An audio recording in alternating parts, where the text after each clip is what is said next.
لیکن ہمارے جیسے جو پڑھے لکھے لوگ ہیں وہ بچیوں کو زیادہ رسپیکٹ دیتے ہیں بچوں کی نسبت. بعض کا ڈر لگتا ہے کہ یار کہیں نا انصافی نہ ہو جائے کہ بچیوں کو ہم زیادہ اہمیت دے رہے ہوتے ہیں بچوں کی نسبت. اتنی وومن کی رسپیکٹ ہے.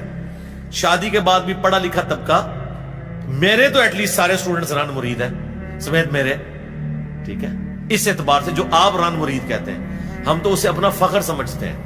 نبی علیہ السلام گھر میں آتے تھے، اما عائشہ سے پوچھا گیا کیا کرتے تھے، فرمایا گھر کے کام کاج میں مصروف ہو جاتے تھے.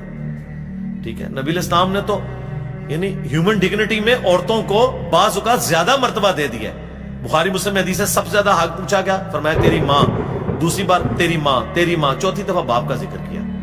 ہیومن ڈگنیٹی میں بعض اوقات عورت کا مرتبہ مرد سے بھی زیادہ ہو جاتا ہے. عورت جیسے جیسے بوڑھی ہوتی ہے یہاں پہ رسپیکٹ اس کی بڑھ جاتی ہے. لیکن اسی معاشرے میں ایسے ظالم قسم کے خامند موجود ہیں جو عورتوں کے ساتھ جانوروں والا سلوک کرتے ہیں.